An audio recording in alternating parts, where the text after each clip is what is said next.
What's up, Kosova? This is Coach Q. I'm your host for the upcoming podcast called Never the Right Time.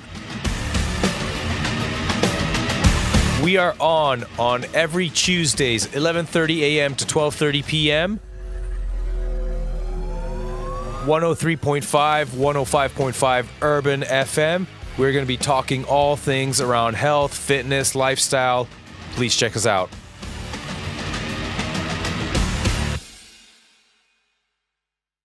Here's a quick shout out to our sponsors, 5-Star Fitness and Onze Recovery. 5-Star Fitness, goes without saying, we need to be active nowadays. It's a must. And to help with this, 5-Star Fitness, with locations across the country, has established itself as the place to pursue your fitness goals. Now, Onze Recovery, let's talk about stress from daily life, leaving us depleted, in need of that reboot. Onze Recovery offers different types of therapies to help you recover from the daily stresses, especially when we are limited with time. Welcome to another episode of It's Never the Right Time. This is your host, Coach Q, aka Qta Klinger, and this episode is brought to you by Onze, which actually opens today, January 4th, 2024, and also brought to you by 5-Star. And on that note, Happy New Year, guys. And welcome to the show. Today, I'm with a really good friend of mine, Trimi Hamiti. And to give you a little bit of context, well, actually, probably in the first episode, I do mention him. He is pretty much the reason why I know about Prishtina. I know about Kosova. He organized a trip roughly, 8.5 years ago, I guess. Legendary weekend. We won't go into that in too much detail, but we can, of course. Of course. There's nothing to hide there. Nothing to hide. But yeah, I guess I'll hand it over to you for a brief introduction, and we'll get this episode started. As you said, my name is Trimi. Here in this part of the world, we call it Trimi Hamiti. So I was born here, but I actually haven't lived here since the late 80s. I think 88, 89 is when we moved out the first time. And I was actually trying, because of this episode, I was trying to figure out, because we made 3 trips to Bhutan, and I know that because we lived in 3 different houses, but I couldn't tell you which years. But I know that the first one, I was not going to school, so I must have been like 4 years old. And then the second trip, I was homeschooled by this British, me and my sister. So we are a family of 4, but my elder sister was a year older than me. She was with us, and we were homeschooled by this lady named Simone. So we learned English there, but we also learned some basic stuff. And then we came back because my old man, he was based in Thimphu, Bhutan. And if you don't know what that is, you should look at a map. It's in the Himalayas, close to Nepal. And then it's one of the happiest countries in the world. Well, they have the happy GDP, right? That's how they don't look at money the same way as the rest of the world does. But even today, this place is closed. So imagine what it was like in the 80s, right? And I mean, it is the most dangerous airport as well. So every time you land there, you're like, oh, all right, is this it? But yeah, so after the second spell, I think we came back here. Because my parents wanted us to go to school here, and I actually went to Meto Baraktar for the first year. And then the second year started, and there was apartheid. So we lost rights to education and employment. And I still remember the tear gas in the classroom. We were all expelled. But I think eventually the elementary school started, but my dad was like, okay, just come to Bhutan. Actually, we went to school there. I went to public school. And then, from there... I mean, this intro is a bit long, so it's not the typical one, just because you've been everywhere. Let's go, 45 minutes. This is my life. Because, and then from Bhutan, the mission was finished. We're like, okay, then there was another mission, which is Asia Pacific, and we went to, our final destination was Bangkok, Thailand, but we went through Delhi in India, and then we spent quite a bit of time in Jakarta, Indonesia. So I went from a public school here, a public school in Bhutan, and then an international private school in Jakarta, and then also Bangkok later. But so I have to say, adapting to public school in Bhutan was much easier than adapting to a school where some of the most, the richest kids live, and sure, it was very, very hard to adapt. But anyways, we finished in Jakarta. We spent the greater part of the 90s, and for me, a little bit of 2000. So from basically 91, 92 to 2001, I was in Bangkok, Thailand. Finished, elementary, middle, and high school. And then from there, split from my parents. I went to university in Madrid, Hala Madrid. And also for the first 2 years, because the university was actually an American one, but it was only you could only do 2 years, and you had to go to the main campus in St. Louis. I was actually trying to go to California. That's crazy. Yeah, so I was trying to go to California actually, but because it was a Jesuit school, a lot of the theology, religious classes were not transferring, so I didn't want my parents to pay for another semester. So I just went there, bit my lip, and St. Louis was, that's true the American, US. Yeah, that's Midwest, kind of, and it was the most dangerous city for a while, East St. Louis, because it's in both Illinois and Missouri. And so graduated there. Then my parents were living in Geneva, Switzerland, but I was an adult, and I had not a Serbian, it was Yugoslavian passport still. And then Switzerland said you can stay here for 6 months only, but you have to find a job in the first 6 months if you want to continue. And then that's where I started working for Nokia, and been working for Nokia since the last 18 years. Yeah. And also, that's where we met in Geneva. Yeah.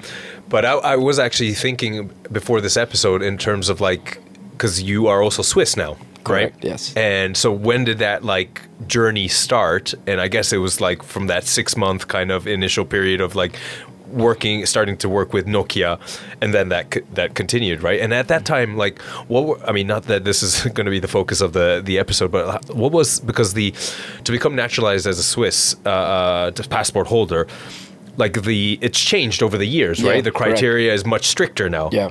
And now it's 10 years, right? You have to live in one consecutive spell. 10 years as a permanent resident. Yeah. Not 12 years as a B or a temporary resident like what it was before. Okay. And it was very hard to get permanent residency. So they shortened the time, but made it harder, actually. Right. So then for you, though, so starting at 2013 was your first time in Switzerland? 2006. Oh, 6 initially. Okay. Well, no, that's when I moved. Sorry, when you, Yeah, I graduated in 2000 and... No, 2005 I graduated, and then the summer I spent here. Then end of 2005 I went to Geneva. So I started working 2006 early. And then 2013 was when we met actually. Correct. And that was at CrossFit Geneva. Yeah. And Switzerland, of course, I spent 11 years there. It's the most I've lived anywhere, and it was sort of if you look at my history, it was a bit different because I actually stayed in one place.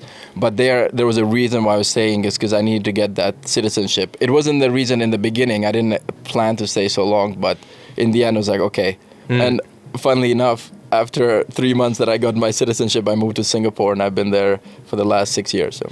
But in some ways, that was, I think, you didn't maybe initially plan to stay as long, but then because of your sort of, almost very international and diverse upbringing, probably there was an aspect where it's oh, this is different, to get actually settled down and to kind of get acclimated and actually start almost building something, right? Versus I think when I've moved around a little bit, maybe not as extensively as you, but when, for example, you go to school abroad, not knowing in the beginning, but somewhere in you feel there's a clock ticking, right? And so that already kind of changes your mindset in some ways. This is going to come to an end eventually, kind of thing. And so you're already kind of prepared in some ways. Sometimes, maybe not, Yeah. But probably as the years went on in Geneva, then you're okay, this is.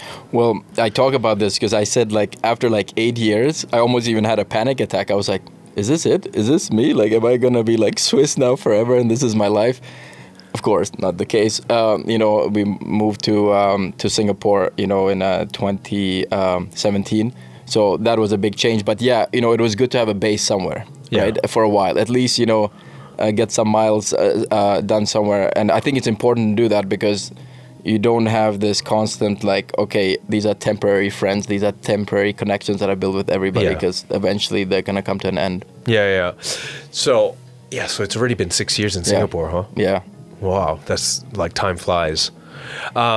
So in terms of when we met at CrossFit, right? That was still, I mean, CrossFit had been around for a few years, but I believe at least in Geneva, it was the first CrossFit gym, right? And in terms of like my background at that point was, okay, it was skewed towards playing football somewhat competitively, and then doing the sort of gym bro kind of like, all right, I look around, he's benching, so maybe I'm going to bench kind of thing. And then like CrossFit for me was really it gave, it was structured in the way, and this is still one of the aspects I really appreciate about CrossFit in terms of like you get quite a bit done in 60 minutes. You know, like you have often like a strength or a skill portion and then a conditioning piece, right? And then again, depending on the box, like the programming and also the coaching kind of, it still is, I think, a very efficient kind of way of training, right? But then like it was varied enough that it kept that interest, because sometimes when I would go to the gym on my own, I'm like, okay, one day I do this, and then you don't really see the progress because you don't even know what you're doing, you're not tracking, you're not kind of, right? You don't know like progressively overloading, or I mean, you're not even warming up kind of thing, right? So, and then like CrossFit kind of introduced like, okay, the sort of basic notions of like how you can maybe start to kind of structure something, and then the social pull, right? Correct. Like you meet some like-minded people, and for us, like it was that 6:30 a.m. class, like where it was just a bunch of characters that we still laugh to this day about, right? Like, but was it kind of a similar like experience for you? Like, absolutely. And also, I think it's worth mentioning that CrossFit in 2013. CrossFit today is a little bit different. Sure, it's evolved like crazy. Because at least, and then the way I joined CrossFit was I was my gym membership was up, and I went on my motorbike and I drove like during lunchtime. I went to the gym. What's that place? Silhouette, is it? Not Silhouette, the other one. Harmony. Harmony. Yeah. I went to Harmony, and I was gonna get a discount from my sister's job. They had a connection with the gym, and the lady there, which we met eventually, remember at the boat party, she was so rude to me. Okay. And I was like, I might join this gym, but I'm not joining this gym today. Yeah. So I got on a motorbike. I was like, I heard about this CrossFit thing, and I drove past that hole in the wall. yeah. Next to that restaurant. And I went in there, and I was like, John Ingram, shout out. He was there, and he said one thing. He was like, this place is a lot better than any gym, mate. And I just saw people like lifting bars. I didn't see anything else. And I was like, you know what? I'll give this a shot. Yeah. And it was very much strength focused, right? Yes, in the beginning, it was quite... Ollie lifting. And then I remember we back squatted on Mondays. For front squatted on Fridays. We cleaned on Tuesdays. Deadlift on Wednesdays. We did all the lifts. And majority of that was lifting. And then in the end, you had this conditioning piece. Right? Yeah. Which was kind of the pool, but then you had the camaraderie and everything. And then it started to morph into these long WOD. Remember long WOD Tuesdays, which didn't exist before, and that class was full because people just wanted that those endorphins. But I do agree that CrossFit has sort of influenced a lot of people and gotten them into training. Today, personally, I don't think CrossFit is a training module. I think it's a sport. Yeah. Right? Just like football or basketball, it's a sport, right? And there is programming, and coaches do program in various boxes. However, like if you skip on a Tuesday because you got like life to handle, then you're kind of missing a lot of these things. And but I fully agree. I think CrossFit at least introduced people into training. It resembles fitness, and then also having some sort of discipline. Yeah, and then also like the mixing of whether it's weightlifting or powerlifting, certain types of lifting, to then gymnastics, and then also the conditioning elements, right? I think that was like, oh wow, this is a way to kind of approach it. Correct, and actually, if you think about it, like who knew about like Ollie lifting before CrossFit? Majority of people they would change the channel if that thing came on, but now a lot of people got into that and started respecting it for what it is because of CrossFit. So a lot of credit should go to them for what they've built there. Yeah, and I was listening to I think some of our favorite let's say podcasters as well as scientists. So I was listening last night actually to Peter Attia with Andy Galpin. And I think that one topic that we probably touch upon is like longevity, training for longevity. And I think safe to say that I think both of our training approaches now is kind of leaning into a little bit of that, right? But you know, what they mention about CrossFit is like, you know, phenomenal athletes, right? But they're not going to win a weightlifting competition, or very rarely. You know, some of them, there are occasionally some just phenomenal, like, I think, what is it, Tia, or I think she's on the Australian weightlifting team as well. So, you know, you will get Olympians from these people. But again, if you ask them to run a marathon, they're never going to do it in 2 hours, right? Or if they run a sprint, 100 meters, you know, they're not going to like go under 10, maybe, you know. But, you know, they are the sort of heptathlon or decathletes of, you know, this well, CrossFit as a sport, right? But, you know, I think, yeah, like over the course of the years, like, you know, I mean, probably myself, I mean, I occasionally do CrossFit. I'll drop into, you know, one of the boxes here once every 2 weeks, but, you know, it's been years probably since the last time, you know, we probably did CrossFit on a regular basis, right? Like where I think at one point, in Singapore, like we were talking about this yesterday, like you broke the attendance record at one of the gyms, right? Like, and then like probably, you know, and then this is what I find also really interesting from CrossFit, and like I have to credit them, is sort of it's attracted all kinds of people, and including the coaches. And through those coaches, like you've probably met, like, you know, I've met Dylan as well as Stu and these guys, right? And they have different backgrounds, right? And they try to kind of fuse that into their coaching approach, right? For you know, what they are interested in or what they like doing, right? And then that kind of starts to open you know, your perspective, right? Depending on your needs. I mean, it's nothing wrong with people just continuing CrossFit and they want to do that. But then I think, you know, my strengths are different to your strengths. My weaknesses are different to your weaknesses. And there comes a point where I think we've also suffered from injuries and these kind of things where you're like, all right, maybe there's a different way to kind of go about this, right? Or like, you know, just curiosity. I mean, we're also very curious people. So then naturally, you know, you kind of start like seeking that out, right? Yeah. No, it's exactly like that. And like I said, for me, I just started to realize that this is a sport. But I love it. I still to this day love CrossFit. I don't do it anymore. I mean, just full disclosure, I don't go to CrossFit classes. But when I did it, I loved it. I love the whole like, well, I mean, there's reasons why you like it, right? Yeah. You're going in there, you're hanging out with some of your closest friends. Yep. You're getting a dopamine and an endorphins rush. Yeah. And you feel like you've done something. You're getting tired. You get your mind off things. So it's to me, I still say now the training that I do now, which is very boring, strength focused, some zone 2, and then, you know, I play some sports. But the CrossFit part requires no discipline. You know, a lot of people talk about this, but I really challenge that, because why do I need discipline to go hang out with my friends and get some dopamine and endorphins? I don't. I even though we're all kind of type A personalities, the 6:30 a.m. class, but we look forward to it. Yeah. That was the best part of our day.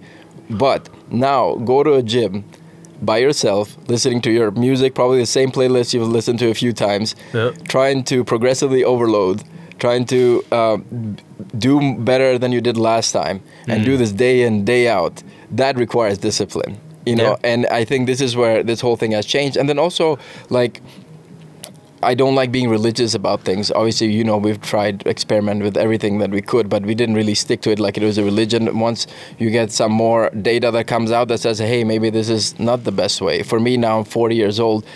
I'm not going to go start doing kipping pull-ups like every single day. I don't think my shoulder joints want that. You know, of course, I still like it. I'm interested in it. I'll watch the CrossFit Games, and I understand why people do it. But I think now you have to also kind of like be honest with yourself where you are, and then see, like, is this the best thing for me? Yeah. But of course, now I play football, I play basketball, play tennis, I play all the sports, but those are kind of the fun part. You know, I want the stuff that I do, it's almost like a buy-in to do the things that I really like to do, right? Yeah, I think like as we get experienced, or as we also just understand ourselves a little bit more, yeah, you realize like there's a bit of a price to pay, right? And with all these physical activities, and I think like we've been maybe naive as a population almost to think that like, you know, oh, I can just do anything on a whim, right? And I think that's where like probably people experience injuries, unfortunately, kind of thing, right? Even if it's like, all right, I'm going to start running. Yeah. You just try to, you know, and then the next 3 days you can't do anything, kind of thing, right? So, and then it even more so with the case of like sports kind of thing, right? And so, yeah, like that kind of preparation, or just I mean, yeah, that strength training becomes like so key, right? Yeah, and I think there's another point on the CrossFit thing is that the barriers to entry, because it's been so many boxes have opened, right? And then, you know, you kind of lose sort of like the uniform aspect of it. And when we joined, remember, you had to do those beginners classes. The fundamentals. Yeah, the fundamentals. And also, it was a lot of like sort of now what this whole new concept of small group personal training, that's how it was before, because it wasn't so popular. So you did get a lot of attention from the coach. Because I know both my sisters just went into it and they got injured, right? If you don't have a history of like, say, functional bodybuilding, and you go straight into like, you know, doing deadlifts for time, this is not like the best recipe for most people, right? And I think this is the issue also that I had with CrossFit nowadays, is that, you know, there is no barrier to entry. Everybody can just go, you know, you don't really need a license. Yeah, like I think there's this struggle or you know, push and pull kind of thing with like, okay, we're running a business versus like what is our training philosophy, and then also like what do the clients want versus what do the clients need, right? And then ultimately the level of coaching. Yeah, right. Absolutely. Yeah. Yeah, like to be able to kind of, you know, so I think there's many approaches. Like the fundamentals is interesting, and you know, whether that's like a weekend. I think for us it was a weekend, right? It was a Saturday, Sunday, or it's like at Movement Labs. Shout out to Movement Labs in London. They at one point were doing like sort of weekly, like on select days. There's these fundamental classes again. So, but then it's sort of like, how do you convert that? Because you know, when you're running a fundamentals, like the person is almost a prospective client kind of thing, and then once they pass, then they can join the regular classes, right? And so there's this, you know, not rush, but like, okay, can we get that person to, because you know, the fundamentals compared to the actual CrossFit class, when you see the people like, you know, doing these tough workouts or whatever, like you want them to do that. That's what they're there for, right? And then like to, you know, and it's important, but like a lot of times when, you know, you're learning how to do, I don't know, a clean or a snatch, like you're not having the best time, you know, because it's a foreign movement and it takes time and, you know. Yeah, and I mean, if you think about it, it's the only sport where it doesn't matter kind of like what level you're in, you're just put together. Of course, these boxes have now the like kind of the competitive classes and everything, but still, you do the fundamentals class and then you're just thrown in there with the rest. And then you're kind of looking around, you're like, oh, I guess 80 is a good weight. No, it's not a good weight. No, like, no, if no. you just join it, if you, depending on your history. And martial arts, right? They have belts to indicate what level you are. Yeah. And it takes years for you to like progress through those belts. And I always thought, remember my idea about making people wear different colored shirts based on their skill level? Didn't work so well, but I think belts are kind of like indication of that. But yeah, I think that's also another issue, because you're inviting people to get injured, and then it builds this reputation that, oh, you come here, it's a factory, and you get injured, you know. And I think there's also that issue. Yeah, no. I mean, I think, you know, colored shirts maybe, you know, it's an interesting idea, but certainly I think, you know, earning a weight or earning the right to try a movement has to be enforced in some ways. And then again, that comes down to, I think, the coaching and also the management. Yeah. You know, so obviously there's some of the gyms I've worked at, there's coaches and there's a head coach as well as the owner. Yeah. And like everyone has to be on the same page. So again, bringing up Movement Labs, I found the already there was, for coaches, no matter even if you had experience or whatnot, you kind of had to go through the same system. It was like a mini internship. And then they kind of assessed you running a block of classes, which was 3 or 4 classes. And you couldn't make many mistakes. And it's like almost similar to the sort of the CrossFit checklist already, but also, time management and like how do you cue? Are you using the right cues? Like, safety, all these kind of things came into play. So it was like you really had to demonstrate, your knowledge as well as to be able to coach too, right? And if there is some kind of, now that's one way to do it, but by having a sort of a standard, then every coach is delivering somewhat the same. Correct. Right?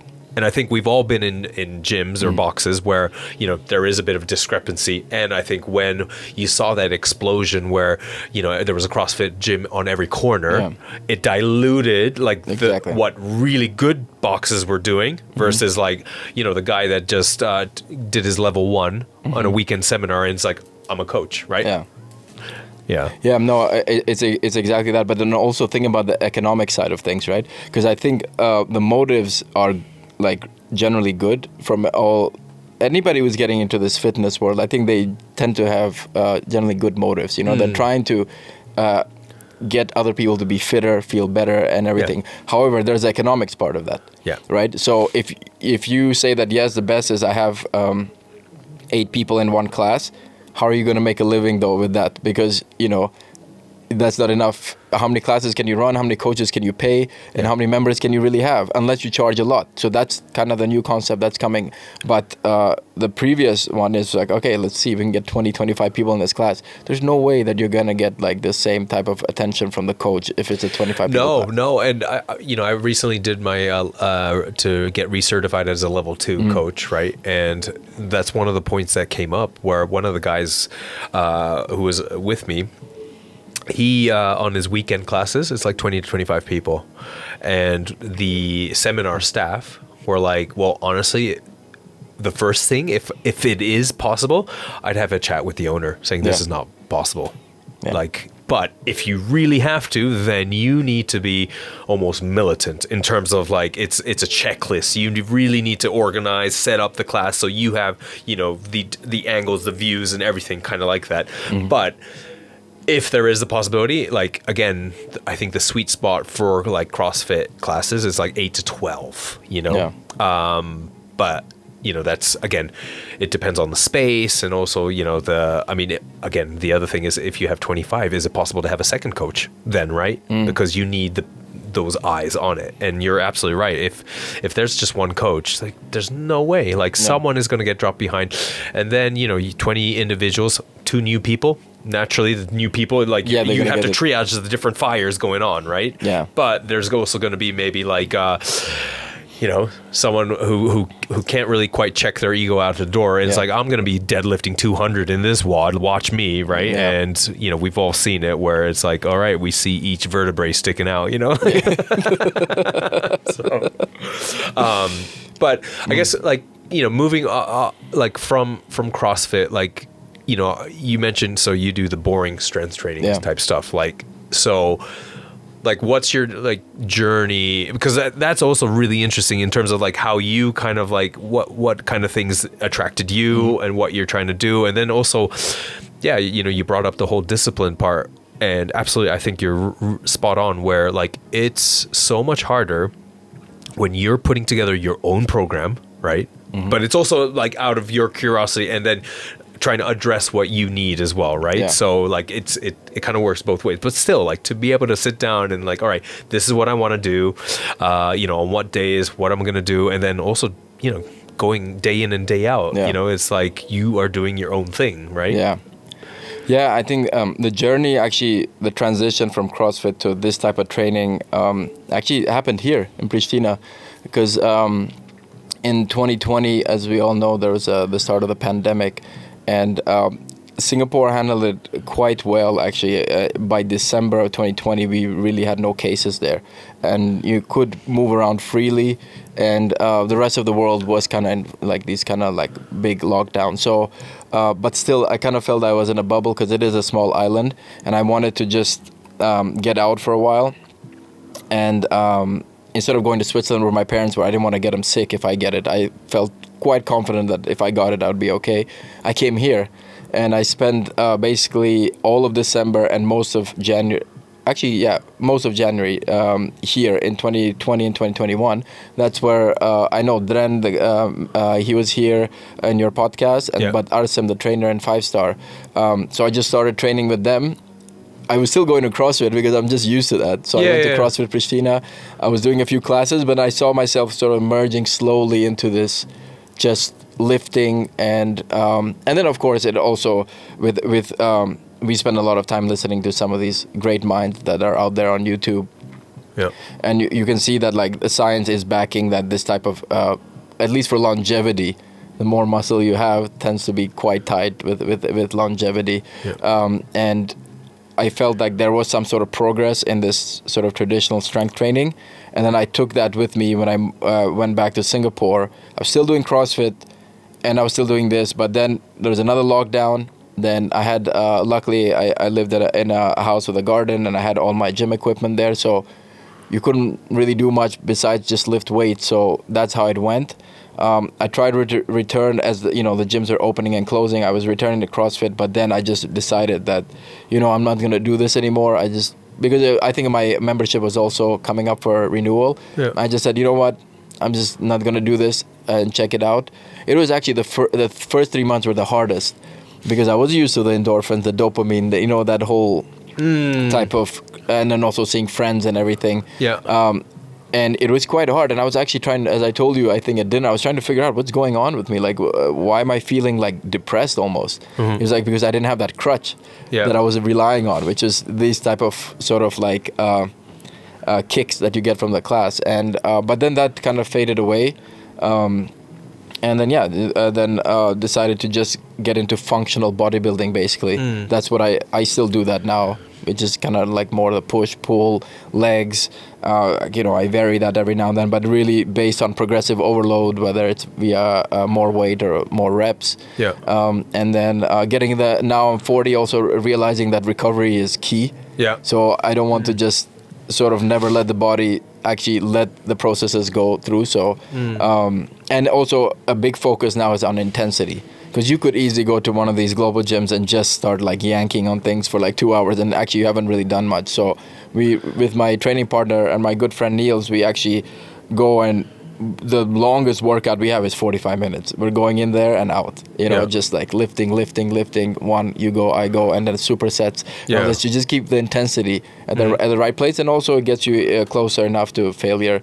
Not that you need to go there, but at least that's how our training is at the moment. Well, yeah, like I guess sending the right signal to the muscles, right? Correct. Yeah. So. Yeah, like I think one aspect is sort of like when you start to kind of, at least for me too, like when I started to pull away from CrossFit, and it was funny because I worked at a CrossFit gym while I was like kind of like attending the classes a little bit less, and sort of, I think, depending on the CrossFit gym, like, there's also CrossFit gyms that offer different classes, right? You have your the bread and butter, the CrossFit offering, but some classes will some places will offer like Olympic weightlifting, correct, right? Yes. Or gymnastics, or again, Movement Labs was offering calisthenics, for example, and then they started to offer also different like specialty courses. So one obvious one for a lot of gyms is like the competitive class, right? Those that want to maybe push themselves a little bit further, it's like more complex movements, heavier weights, these kind of things. But then also Movement Labs started a strength club, which was very much functional bodybuilding, and that's sort of where I went through.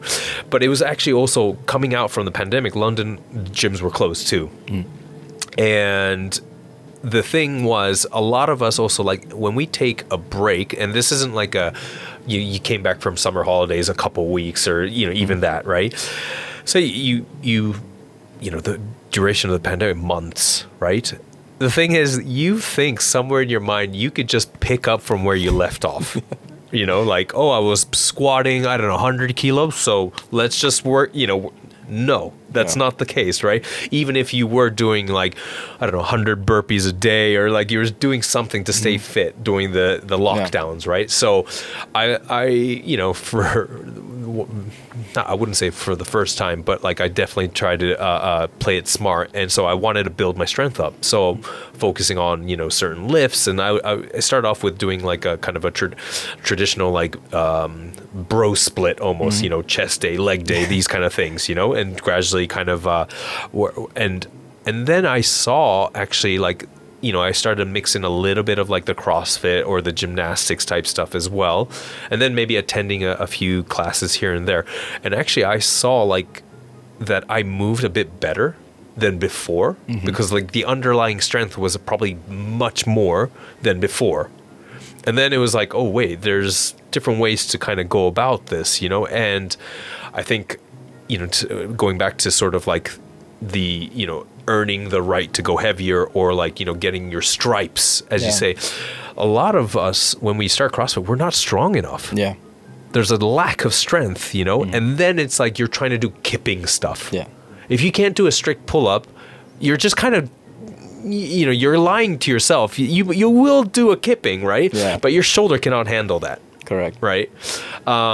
So yeah, like it was really interesting in terms of like, oh wow, this is like kind of taking a step backwards to go a few steps forward, right? Yeah. Correct. Yeah. No, that's absolutely true, and I think that's why I was saying that, like, to get into something like this, I think functional bodybuilding is, at least my view is that this is what translates into a lot of other activities that we do in our life. Yeah. And not so much like a sport that you want to go to, because you can go play football. Yes, you can. Your skills will get better, but your conditioning is not going to get that much better if you're just playing the sport. You need to actually do some other like side stuff for that as well. Yeah. So yeah, no, I think this is all true. But it's also like it's always evolving too. We're just learning more and more about like these different ways to go about it. And I think that's kind of like, now if I just look at the journey that we've been on, right? I mean, we did keto in like 2017 or 18 when nobody was really talking about it, right? And we were trying these new things.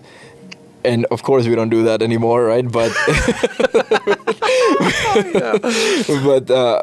I'm just always curious, like, in the next 5 years, what am I going to be doing differently that I am doing today that I thought was the right thing? I think this is kind of like the journey, and a lot of people are just, kind of sticking to these processes that they've known for so long. And yeah, sure, it may work for them, but sometimes I challenge that. I think that, they're being maybe a bit too religious on certain things and not allowing themselves to evolve even more, Yeah, it's okay, especially in this like health and fitness, field where like, it's okay to be like, oh, actually, you know what? 3 years ago, this was my thinking, but actually now this is maybe it's different. It's not as effective, or like there's new information out there or data like saying like actually these studies like show that it's this approach is better than that kind of thing, right? So I think one thing I wanted to also kind of talk to you about, because like as a seasoned traveler and like having experienced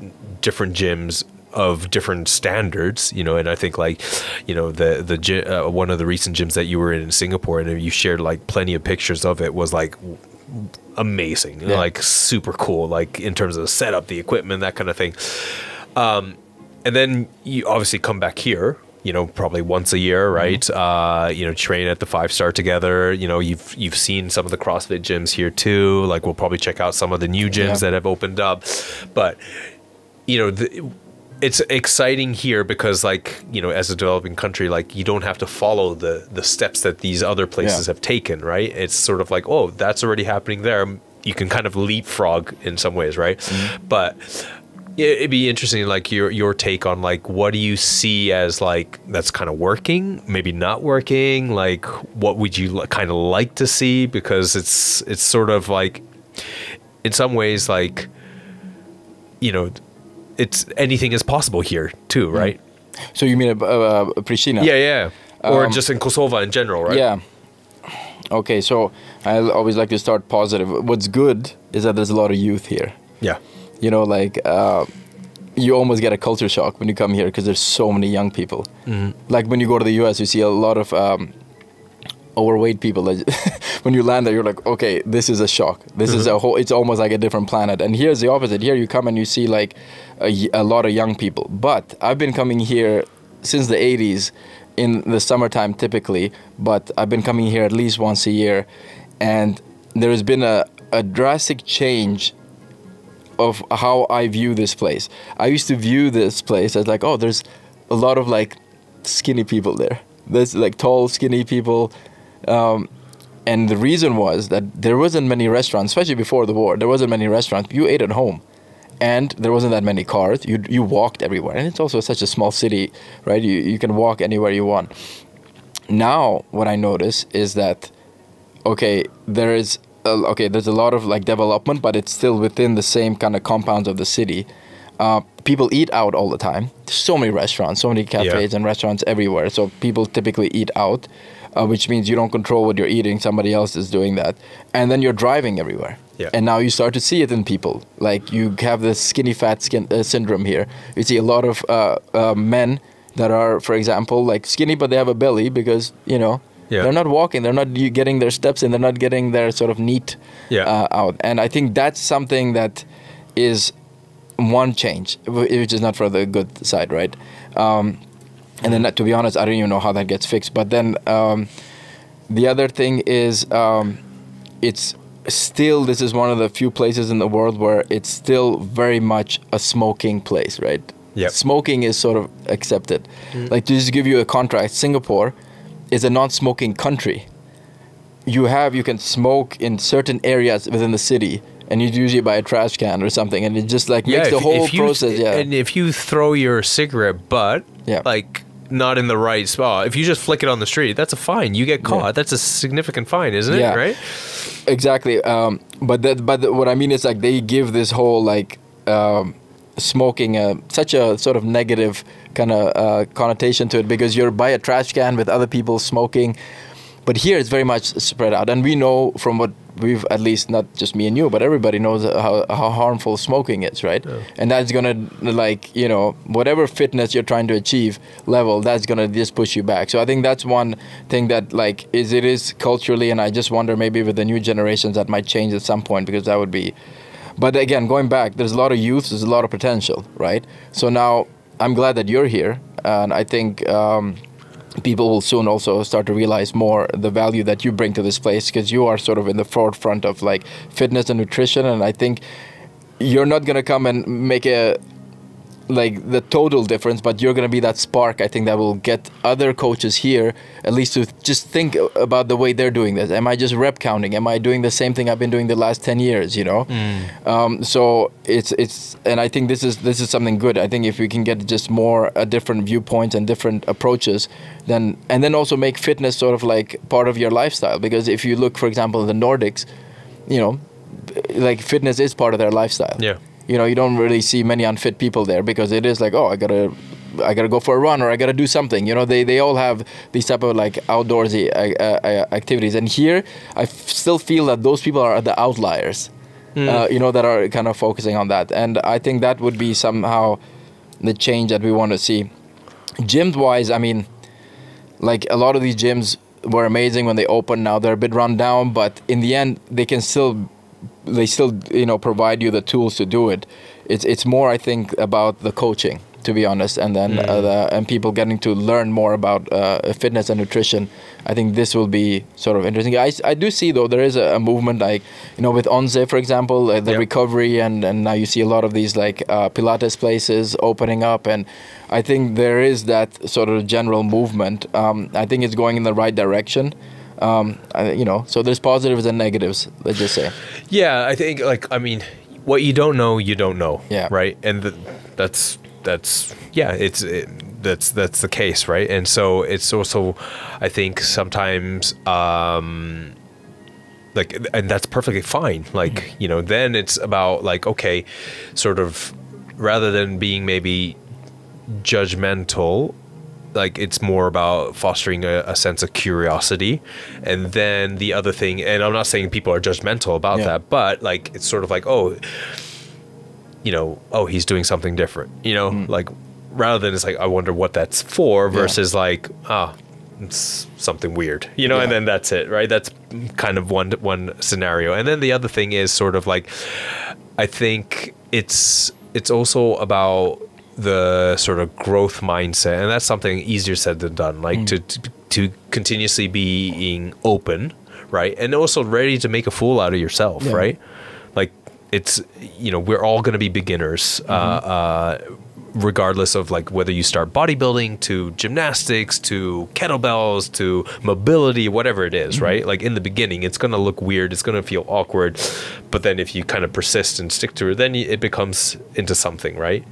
And like, I think I posted on my stories, there was a guy who's an American weightlifter that, you know, it was something super basic, but it's sort of like, okay, especially it's New Year, New Me, January, that kind of thing. But I think, you know, there's sometimes, you know, within certain gyms, the gym culture, right, is like unaccepting, like to people that are new. And it's like, hey, you know, we were all there at one point, complete newbies who have no idea what's going on, and maybe, you know, you don't even know how to hold the barbell or whatever, and it's like all it takes is like someone to be like, hey, just 2 minutes, like this is how you do it, like just be careful, you know.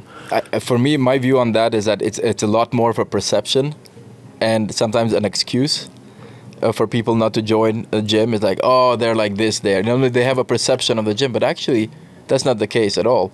I think you can go to a 5-star here as a beginner and somebody will see you doing something wrong, like Dren, for example. He has no problem telling you like, hey, this is how you do it. This is the proper form, and do it this. Or lower the weight, do it properly. I've seen him do that. I've seen others people do that.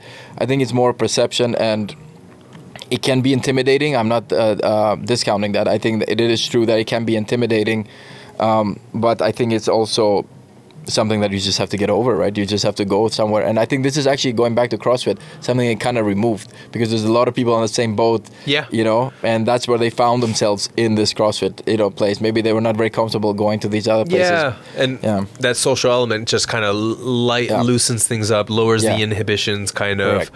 I mean, sometimes it also can backfire, because like you ask some people and they're like, oh, CrossFit, like, you know, all they have is like Rich Froning kind of in their head, and like, you know, a beast throwing 400 pounds, like, you know, like in the air kind of thing, right? So, but I do wonder though at times, like, sort of, you know, if going back to your point on the coaching, is sort of like this kind of just elevating the coaching, but also already on, you know, it starts with the coaching, or it even starts with the management of the different gyms, right? Because it starts top down, kind of trickles down, and like, you know, we've all been to gyms, I think, where the gym owner is super present.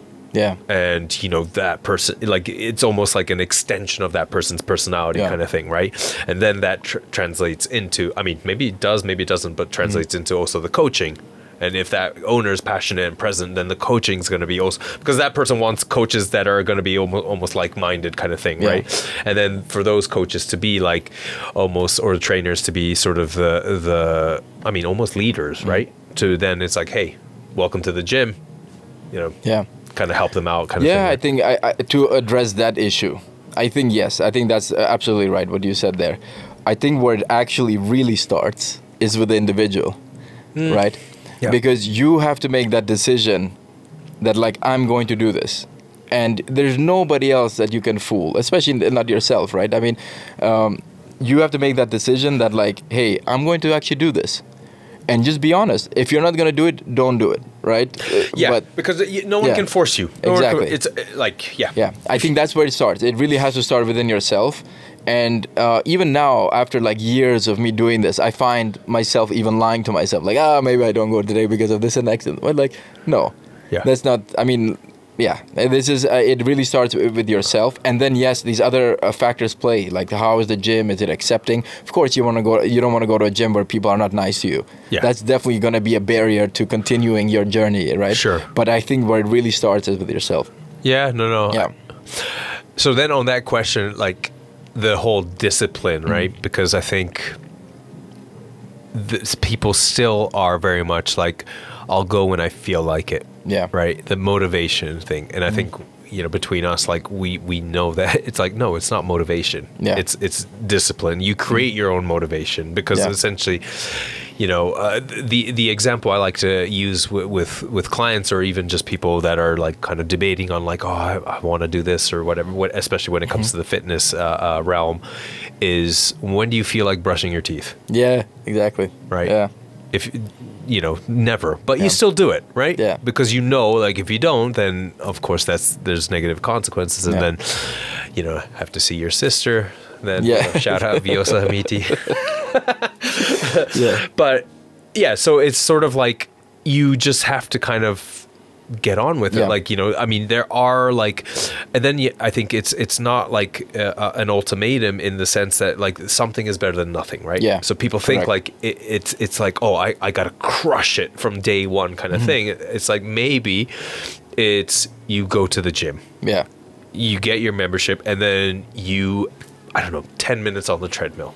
Maybe that's it. Yeah. I don't know. Like, that's already something, right? And then you just have to kind of like keep showing up. Yeah, I think that's exactly it. I think it's showing up is the biggest battle. Yeah. And it's never going to be a perfect time. Never. There's always going to be stuff. Life is life, right? This is just one element of life. You know, this is just one part to make your whole other part of life a lot better. Yeah. You know, it's like you said, brushing your teeth, So, and then another thing that I have to say now with social media, everybody has a voice, right? And they can add this unnecessary complexity to this whole journey. Like, don't let perfect be the enemy of good, right? Yeah. Just go there. You don't like the stuff that you hear. A lot of the stuff that you hear on social media is really addressing the like elite bodybuilders that need to like adjust the last little bit of thing because they're going on a show.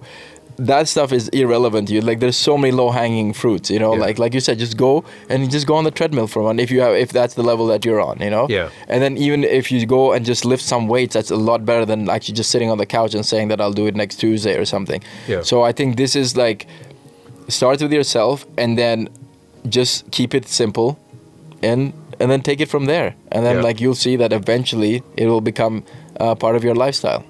Yeah, I think, with the social media especially, and then also kind of the whole almost reinforcement on like instant gratification kind of. I was going to say that next.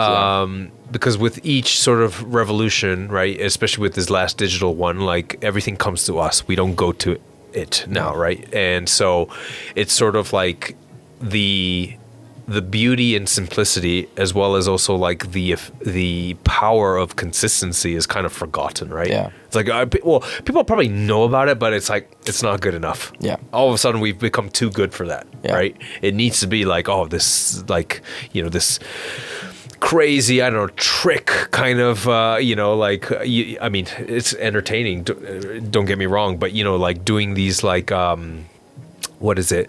Like, balancing on like a kettlebell and doing like an overhead squat, or like, I don't know, something ridiculous, right? Or like, what is it? Doing a muscle up with a bench on your back or something like crazy, right? Like, I mean, some of those are just jokes, but like, like it's like all driven for like kind of clout or attention, right? Yeah, no, I fully agree. I think, and that's one thing that kind of bothers me, because I hear a lot of people, like, whether it's my family or this, like, hey, if I do this diet, am I going to lose weight? It's like, well, how much are you going to eat on that diet, And because they're adding complexity to also the nutrition, not just also like the gym. Yeah. They're adding it everywhere. It's like, well, it's very simple, a lot of stuff is very simple. And when I get all these questions, I'm like, I really don't like that part of the of everybody having a voice, because you're sort of deterring people from actually making progress and actually giving them the right info that they need to have. Yeah, it's already, I mean, it just makes it so much more confusing, and it's sort of that by having too many options, you're almost paralyzed. Correct. Yeah. Right. Yeah. And also nowadays also you have the people that actually know their stuff, because they are intelligent in that aspect.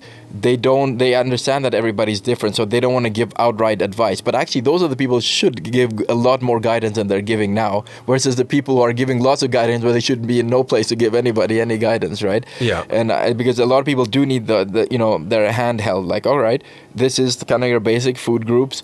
You know, it's all about energy balance. You know, the more you eat, the more you're gonna gain weight, depending on how much you're burning. You know, you don't worry about the small details, like and all these other things. And the same thing goes for training, right? It's like, yeah, go focus on strength training. Try to lift more than you lift, so your body doesn't adapt to what you're doing, because it needs to actually be doing something. Yeah. And then some cardio for your, you know, health and well-being. And it's actually very, very simple, but people just love to overcomplicate it, because, like, think about it, you're like one of these fitness influencers, and for what I said, you can make 3 videos and that's it, but they need to keep that going. So they're like, oh, you know, try this new product, like, you know, try this new way of working out, it actually guarantees more gains. It's like, okay. Yeah, sort of like you get lost in that kind of, I don't know, that ecosystem, right? And or even like, and then, you know, before you know it, you're part of this kind of weird echo chamber, right? Kind of like, yeah. I think one thing that I wanted to also kind of extract from that is, so, you know, we practice quite a bit of zone 2, and that's something that I picked up from you, kind of like, all right, and that's like to do with longevity, and it's sort of like, you know, a very low impact on multiple fronts, like whether it's your joints, kind of, because we often do it on an incline treadmill, walking for 45 minutes, like, you know, on a pace where you can kind of have a conversation, but it's uncomfortable. And, you know, in the beginning, I think probably we were like, oh, just walking on a treadmill. But like, before you know it, like at the end, you are drenched in sweat as if you played like 90 minutes of football kind of thing, right? Yeah. But without joint pain or anything like, and it's also like relatively easy on the heart as well, right? So, but so like we can go on this whole like topic around conditioning, but the aspect of like, I think still here, especially what I see is like, you know, to lose weight, people think cardio first. Yeah. Right. Yeah. This and not just here, everywhere. Well, in the world. like yes, yeah, absolutely. It's not just limited to here, but it's more kind of also that shift from probably the experience and the journey we've been on. It's like the conditioning, at least this type of conditioning, and also, I mean, there's a few other forms, but like it's more for like cardiovascular health, like blood flow, but then for the recovery aspect from that as well, but also mental health. Correct. Right. Yeah. Yeah, because you have the visible health, which is, you know, you can see how somebody's doing based on like, you know, their physique. Of course, a lot of that is genetics, but then you can also tell when somebody's actually been training. But then there's the invisible health, which is the mental health. And I think that's where there's many tools also in the fitness world, and also nutrition. I'm in different camps here, but when it comes to training, I think if you want to lose weight, you need to eat less. Very simple. And the way you reach that goal, that's up to you in a way. But at least the way I found it easier is that if your main goal is that I need to lose weight, maybe cardio is not where you should start. Because cardio can actually increase your ghrelin hormone. Exactly. So you're constantly hungry, which means that, and we know you can spend 45 minutes on a treadmill, and then you lose, 500 calories, say? You can have like a piece of baklava on you're back to square one, right? Yeah. So maybe there, I think that's where nutrition is more around the weight loss. Then when it comes to like, I think obviously cardiovascular health, building your aerobic base, and you said also the recovery, I think this is where kind of like zone 2 type of training comes into place. But we also know that you do get endorphins, you get this, and I think that's where the mental health side of things come as well. And I think also, at least here now coming, Singapore is forever summer, right? January to December, it's always warm, and then you just go outside, you're gonna sweat. But here you don't sweat much unless, you know, you actually, in the winter, unless you actually want to, you know, and then you make it a point. So here I am actually like doing a lot more zone 2 training, just because, you know, you want to like, kind of sweat out. Maybe there's some toxins, maybe not, but like just you feel a lot better. And I think that is one piece of the puzzle to your mental health is definitely cardiovascular training. Yeah, and then sort of like it's really interesting in terms of like just walking with an incline, right, for that zone 2 for like the 45 minutes, something super simple, something anyone can do, you know, and you play around with the speed and the incline to your level, right? Yeah. But it's also, you know, a mental exercise, actually. Absolutely. You know, like, yeah, sure, we listen to a podcast, listen to a music, but especially maybe sometimes you don't, you know, then it's like you kind of go deep into your mind, you know, and it's sort of like, 45 minutes, this is boring, you know, but then it's like, no, this is what we need to kind of like get in touch with ourselves in some ways, right? And like, I think it's probably as close as a guarantee can be, like, the initial thoughts going through your head when you start, but by the time you finish, you are a different person. Absolutely. You know? Fully agree. But also, you know, I've done those tests where they put that mask on you and then you kind of like... Oh, the VO2. The VO2 max, but also your resting metabolic rate.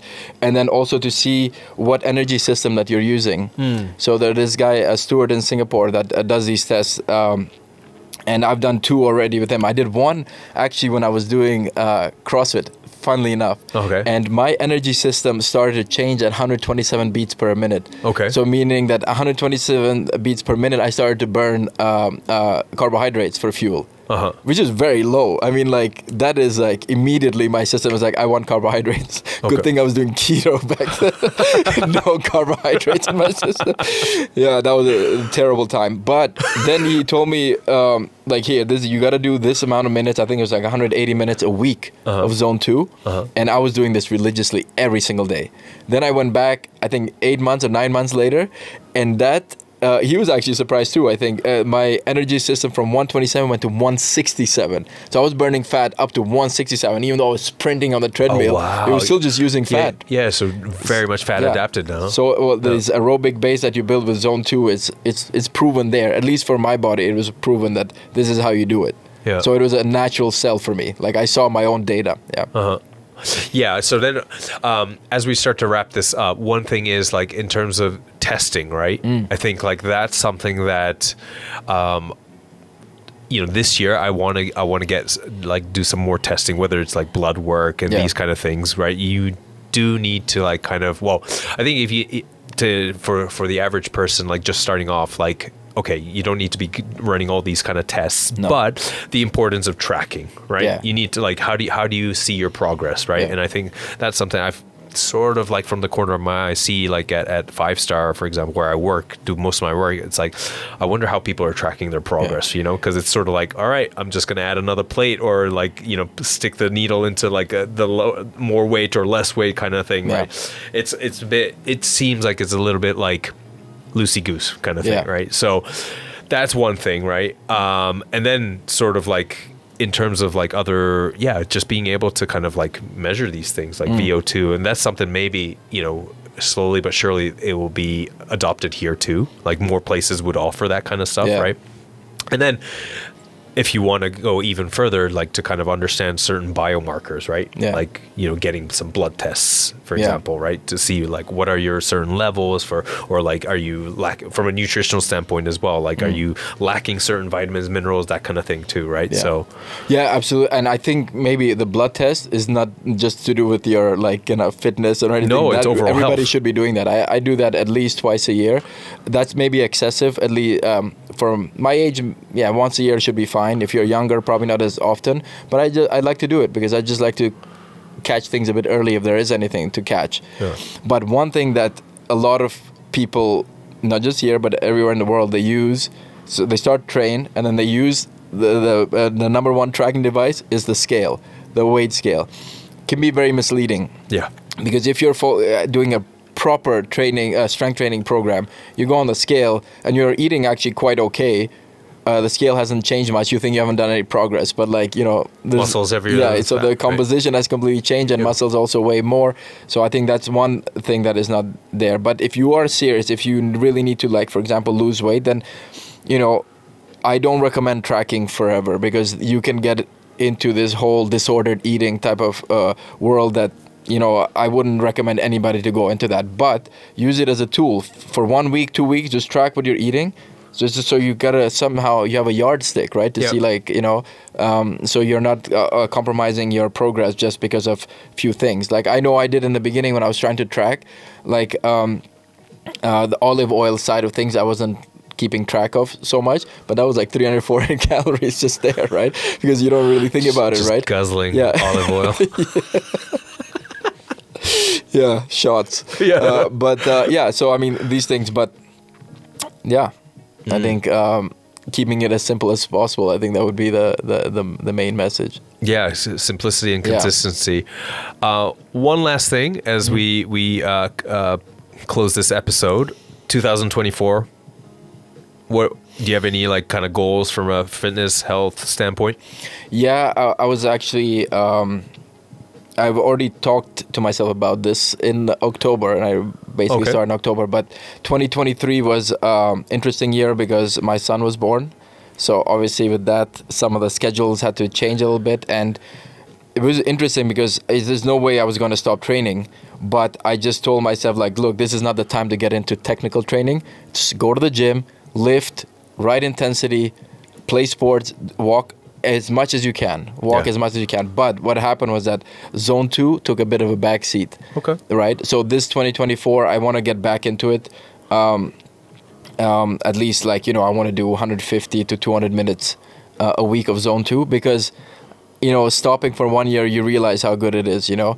And so I think this is something that I want to get into and then continue my training program. And then obviously my nutrition is usually dialed in. I'm eating a lot of the times at home. And then when I eat out or there's holiday periods like this, of course I'll have baklava, of course. Yeah, I want to go to Tara, get some chabapas, like always. As I don't, but there is the 80-20. Of course, like, you know, 80% of the time I'm eating really good food and then 20% just enjoy, right? Yeah, I think it's everyone's going to have their sort of balance, right? Like what works for you might not necessarily work for the person next to you, but it's sort of like, okay, trying to figure out what works enough so that, like, you know, it's not all in or one of these like really black and white situations where, like, you know, I think a lot of us end up being too restrictive and then you just completely yo-yo, go off the hinges, right? Because you just, you know, you don't give yourself like a little bit of room to breathe kind of thing, right? And then I think, you obviously, if you go the other way around, then you also know that, you know, if you eat all these kind of foods every day, then they're not special anymore. And then, like, you know, deep down inside, like, okay, I don't feel great, right? So, no, exactly. So, all right. Thanks for coming in, Trimi. Yeah, good. It's been good. I was in the neighborhood.